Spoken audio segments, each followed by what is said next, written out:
through the one whose passions lead us to believe. The slow and gracious ocean deep, and raindrops gathering one by one, feed well springs in our souls to keep. For times when tears like rivers run, the earth and water, fire and air, the elements of wondrous grace, the glory of creation rare, encircles us in its embrace.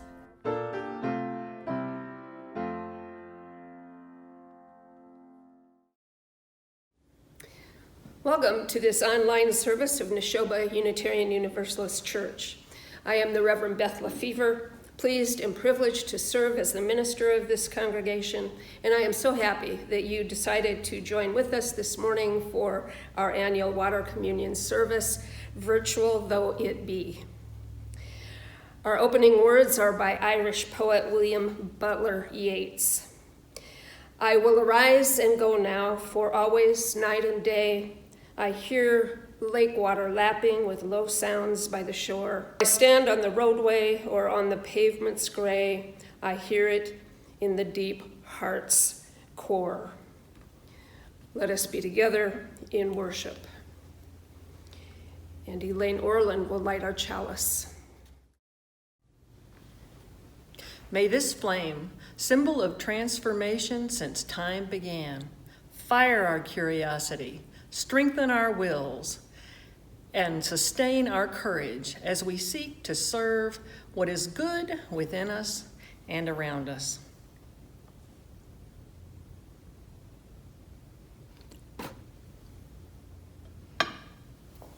Please join me, if you would like, in the words of our affirmation of covenant printed on your screen. Love is the doctrine of this church.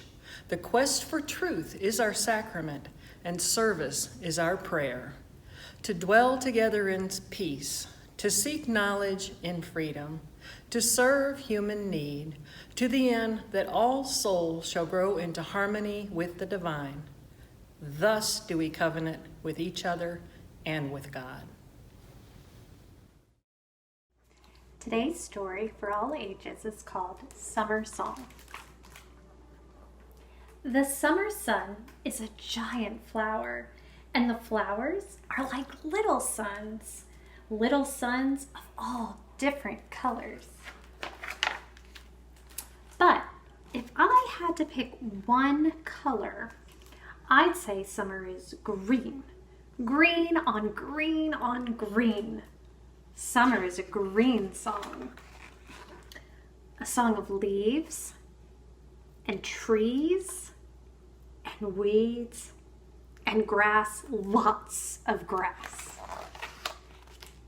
If there is tall grass in a field and the wind blows, it sounds like music. So do the air conditioners and the fans and the sprinklers and the lawnmowers. Most of the time, birds are part of the song in the air of the sky, and sometimes rain and thunder are too. If you lie in the grass and you're quiet and patient and lucky, you might hear a bug song, whirring and buzzing and humming. Are there bees? Yes. Grasshoppers? Yes. Crickets? Yes. Dragonflies? Yes. And silent butterflies too. And at night, are there fireflies? Sometimes. There's one. And another one. And another one. everyone. They're singing to each other without a sound. When there is fog early in the morning, summer is a gray song. When you go to the beach or a lake, summer is a blue song. And when the sky is blue too, but the green song is still there. In the shade, it can be cool, or when you play with the hose. But when the days become shorter and the nights come earlier, the song changes. Summer gets bored and wants to try something new, something different. The song is turning, turning, turning. It's turning to fall. Good morning, beloved Neshobans. A little over 2 months ago, I spoke to you about drinking from wells we did not dig. I am here today to thank you all for digging deep and helping us have a more successful stewardship campaign than we anticipated.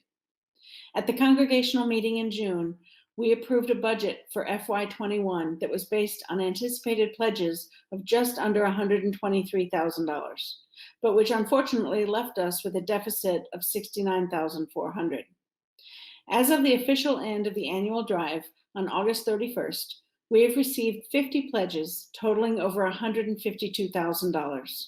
That brings our deficit down to about $40,000. And it isn't too late for you to pledge or to donate. While we are very happy to announce this total, which has helped reduce the deficit we are facing this fiscal year, we are also hopeful that our financial forecast will continue to improve throughout the fall and spring, and that next year's pledge drive will be even more successful. I want to thank everyone who contributed, and especially thank the stewardship team for all of their hard work. Jeannie Ortman, Dennis King, John and Nancy Stinchfield, and Reverend Beth, along with all those who recorded and shared their stewardship moments for us for our Sunday services throughout July and August. They were all instrumental in the success we have had. Jeannie has even told me that she will be back doing this again next year. While we are physically apart right now, we are still together in spirit. As the photos in the sanctuary show, we are still here, and our church is here for us. Jeannie and I have joyfully invested, as many of you have, in the future of Neshoba. I look forward to the day when we can celebrate the end of the stewardship campaign, as we have in the past, with a party. I hope to see you then. Take care. Author Anthony T. Henkes wrote, "Rain always invites life to surface after a downpour.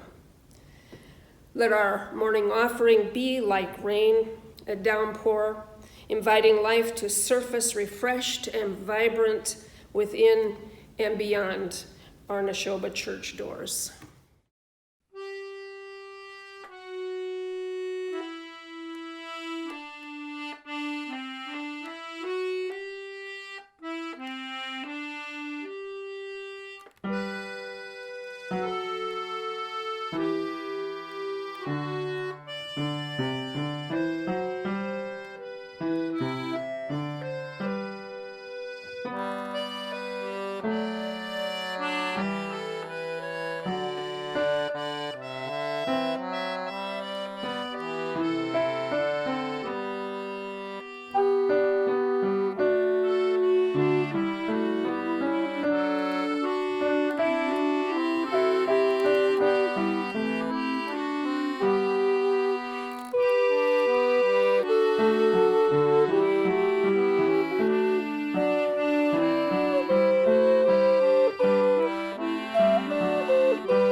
My reading this morning is by the Reverend Julia Corbett Haymeyer, community minister at the Unitarian Universalist Church of Muncie, Indiana, excerpted. Water has always symbolized connection for me. My understanding is that all water is, in the final analysis, connected. The oceans are not locked away from each other, but join in one great expanse of ocean that goes by different names in different areas. Rivers flow into bigger rivers, and those into bigger rivers yet. The water from the smallest brook finally making its way to some sea. And it's all joined in the cycle of evaporating water that returns to the earth as rain and snow. The connection of all waters calls to mind the connection we have as individuals in this congregation. As Reverend Seth says, that's Seth Carrier-Ladd, pastor, whether it is raindrops gathering to form a pool, groundwater collecting deep beneath the earth that we tap for wells, streams joining to form a river, or rivers flowing into and becoming one with the sea, water seeks water and comes together to make something bigger than the individual drops. So too do we come together and create a community bigger than our individual selves. The water ceremony also speaks to our individuality, as do the differences reflected in the many forms the water takes. Again, from the water ceremony itself, this commingling of water from different places with different meanings, symbolizes both the many unique qualities, characteristics, and skills we each bring to this church community, as well as the many unique beliefs and experiences we bring to share.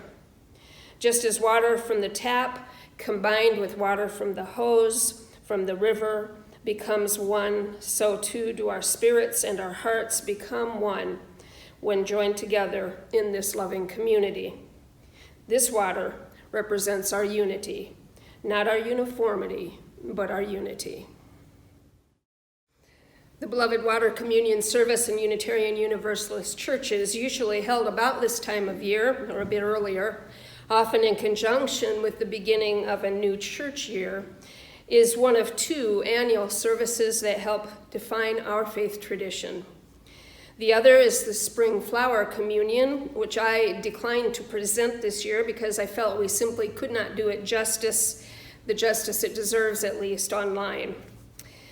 Both are services of sharing and the coming together of our church family, and even though we did not do it this year, we will have a flower communion next spring, however it must be done. But I did not want to forego our annual water communion service, which signifies our coming together again to share and unite in our ongoing journeys through life and our ongoing effort to serve and bless the world, all of which is symbolized in water. Because we could not join together for this service this year, what we did instead was to have a drive-by water blending at the church last Sunday. Bruce Ralston took photographs of the sharing, and we will be showing them at some point during this service. I believe about 25 of you, give or take a few, participated, and I can't tell you how moving it was to be together in this odd and distanced way. Did you know that water is mentioned a total of 722 times in the Bible, more often than faith, hope, prayer, or worship? I don't know who takes the time to count these kind of things, but I believe it is probably true, not because I am an avid reader of the Bible, but rather because of the nature of water. It is deep, expressive, mysterious, and everywhere, and it is necessary to all of life. This year's blended water has been boiled and saved with water from annual water communion services down through the years. This is what we have right now.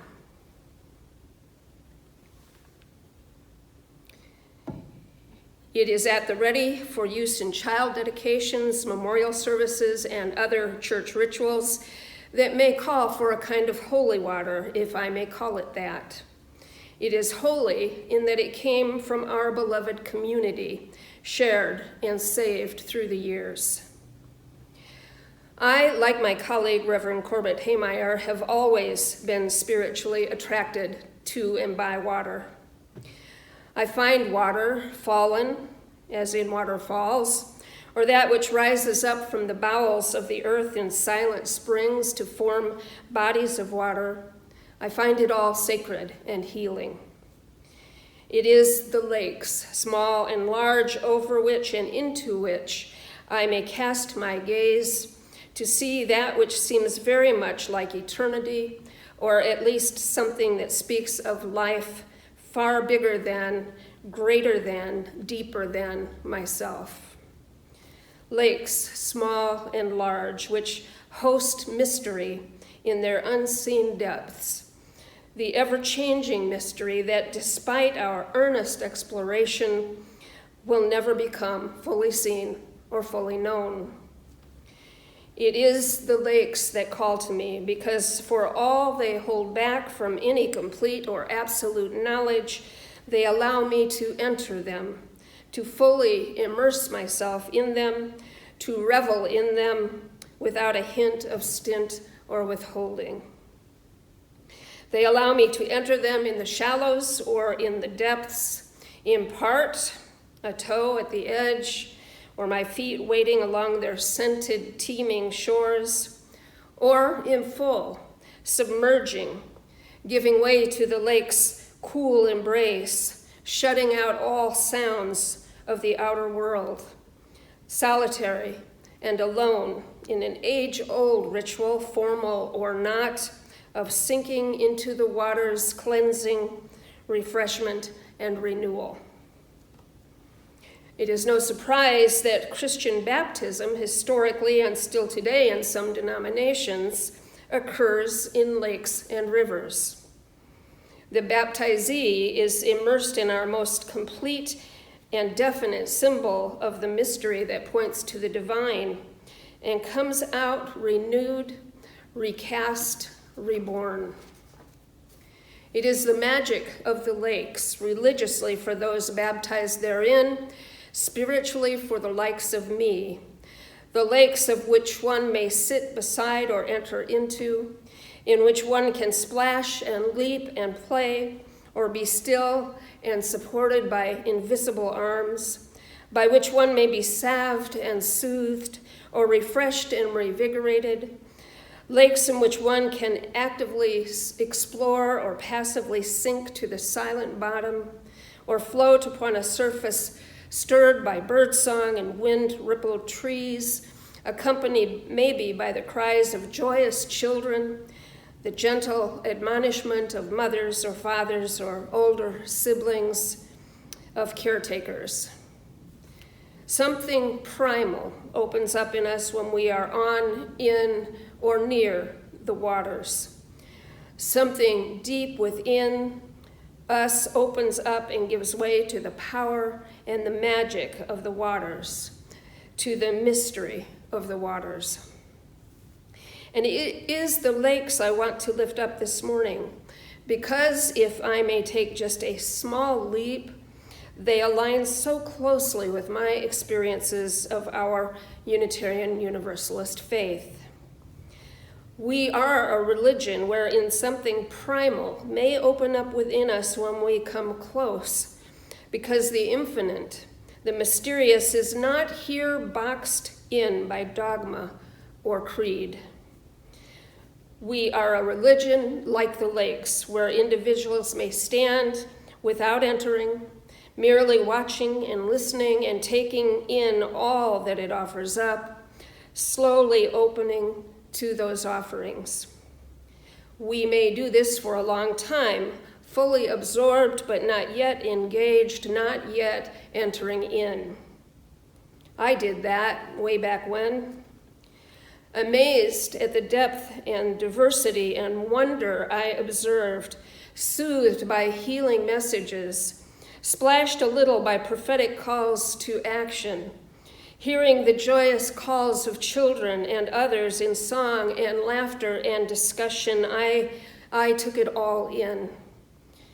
And then I entered the waters.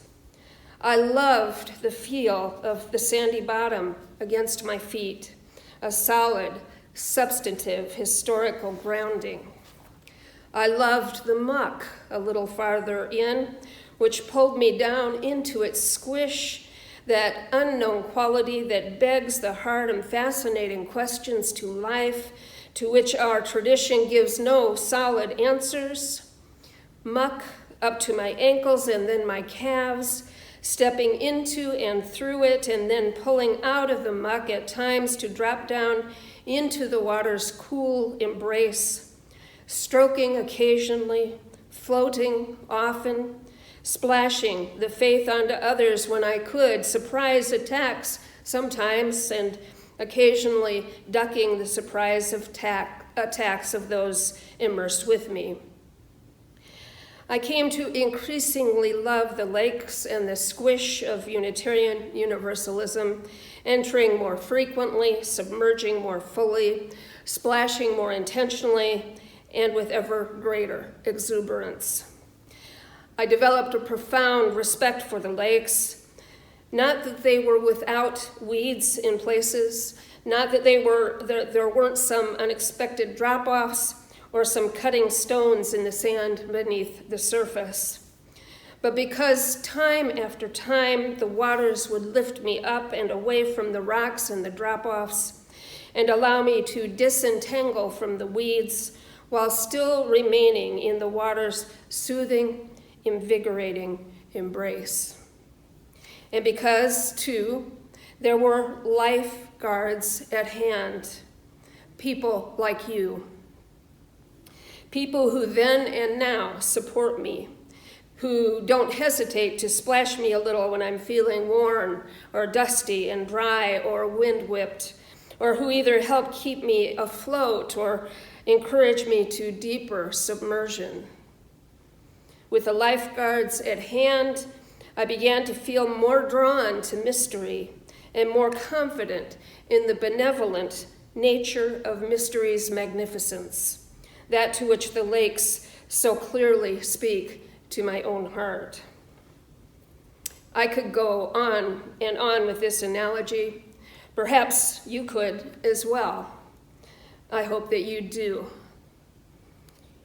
In the meantime, blessed be the waters of life, the waters of spirit, the waters of mystery, and the waters of our faith. Amen. And now let us move into a time of meditation, reflection, and prayer. Pond, puddle, river, lake, reservoir, lagoon, swimming hole, pool, ocean, or sea. Still or briskly alive, fringed with grass or sand, dirt or mud or concrete or wildflowers. Minnows and tadpoles in the shallows, turtles and bass and catfish in the deep. Or, in the case of puddles, maybe some pebbles and mud and a discarded cigarette butt or gum wrapper.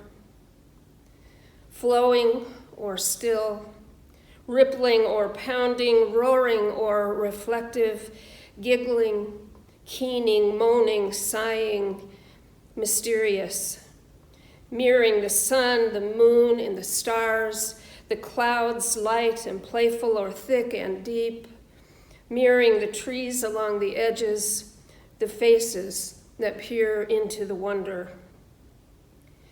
We pause to bless the water, ritually or not, intentionally or unexpectedly caught up in the magnificence of it. We pause to bless the water, but mostly the water blesses us. Its joy, its journey, its life-giving, life-sustaining presence, The language it speaks all its own, but given in a way that we all can hear, we all can understand. Let us reflect on the blessing of the waters in a time of shared silence.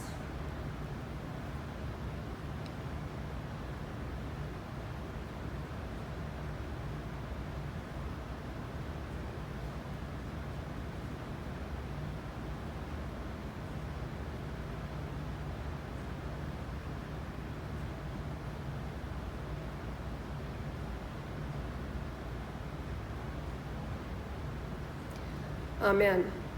And until next week, blessed, blessed be.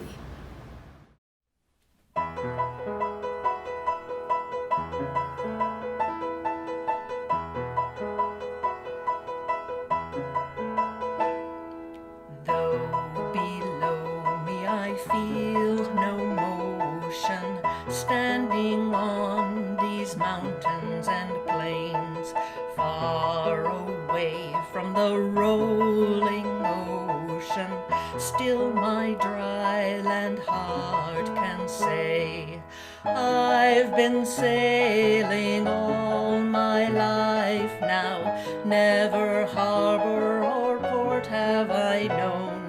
The wide universe is the ocean I travel, and the earth is my blue boat home.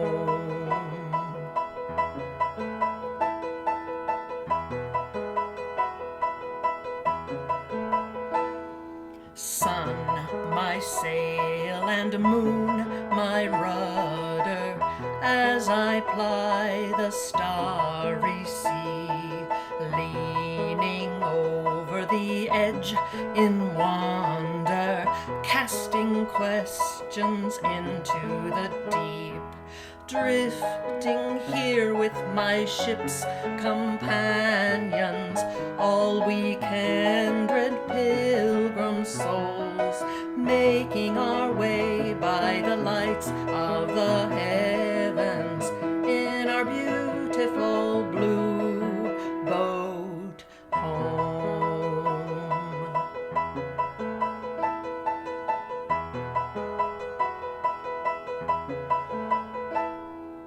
I give thanks to the waves upholding me, hail the great winds urging me on, greet the infinite sea before me, sing the sky my sailor's song.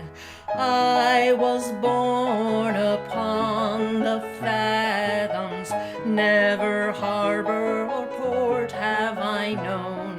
The wide universe is the ocean I travel, and the earth is my blue boat home.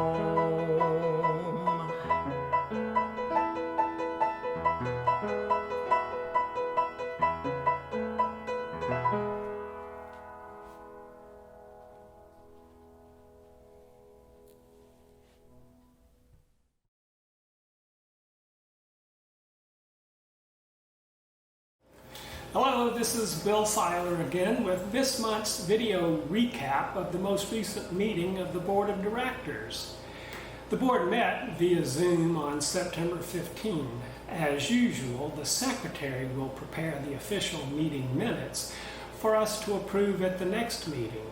But in the meantime, here's an informal recap of what happened. Before the meeting, the board got written reports from the minister, the finance committee, the treasurer, and the director of religious exploration. Reverend Beth took a few minutes, as she usually does, to expand on her written report. And so did Roger Labonte. Roger is the chair of the finance committee. Among other things, Roger wanted to tell the board that the finance committee keenly misses the presence of our beloved Jack Subert. Jack was on that committee a long time, and they miss him. Everything Neshoba has done and continues to do to fulfill our mission as a spiritual community, all of it has been graced and enriched by Jack's good heart, his wisdom, and his energy. We also got a verbal report from Chrysti regarding the connection team, also known as the C team.